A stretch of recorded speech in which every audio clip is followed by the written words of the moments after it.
the Islamic creed, we know that evil does not produce good, and everything should be subordinated to the nature of the ultimate target, of the ultimate goal, through the channels of tolerance and the respect for the others. Most of the problems we have today are problems of ego. The other has, and when I say the other, I'm talking about the one who is not our ego, that is, the one who is not ourselves as individuals or as groups. He has a different religion. The other, that is, the one who is not us, has a different hue. He has a different color. He may live, and he usually does, somewhere else and speaks a different language. But we have no right to segregate him or to force him to join us. In the Quran again, in Baqarah, we have, let there be no compulsion in religion. Truth stands clear from error. In Islam, the other must be treated as the self, or sometimes even better. When I was approached by our friends from Washington, and they wanted me to talk about Islam and modernism, I was a little bit puzzled. And I said, we are in a situation where when we talk to people, we must think about the consequences of what we are going to say and avoid any type of controversy that might be detrimental to us in our relationships with the other. So we go back only to the recommendations of Islam, which make it a modern religion, and then stop there.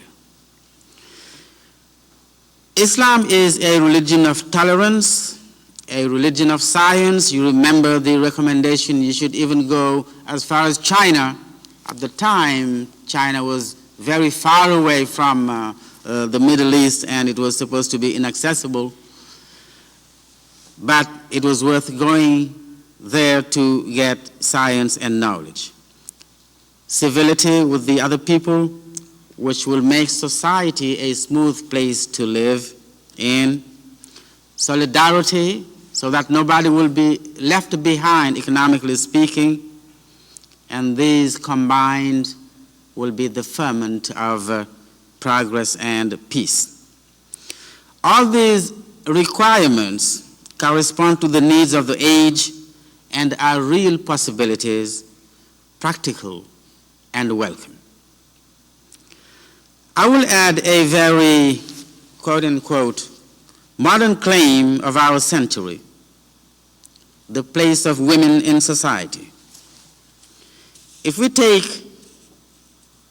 Islam, one of its greatest prophets is Isa, whom the Christians call Jesus.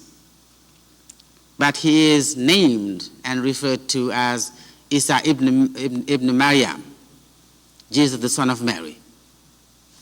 Then he becomes qualified and identified and specified through a woman. We go back to other places, to another place, where the tradition of respect comes down to us through women. In Muridiya, the first caliph after Ahmadu Bamba was Mustafa Aminata Lo. And one of his sons is Basiru Fatu Maduma, identified through his mother. One of his brothers, Sidi Antanjai. One of his other sons, Fallu Bayu Mben, Fallu, the father of Mben.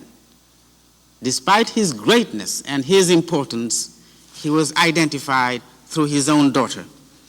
And his famous, and maybe one of his best friends, his famous brother was Mam Ibra Fati, through the name of his mother. One of the oldest of his grandsons is Gainde Fatma, the lion son of Fatma. If we take all these different items and the way we are perceived and what happens in the world today, we can come to the conclusion that Islam is a modern religion. The reason why I did not want to go into modernism itself is that it's very controversial, and this may not be the place to debate the modernity of Islam or the modernism of Islam. We believe that if it has survived, in spite of all the obstacles and difficulty that has been laid on its way since its inception, it's because it has been able to adapt to circumstances through the ages at different moments and different places.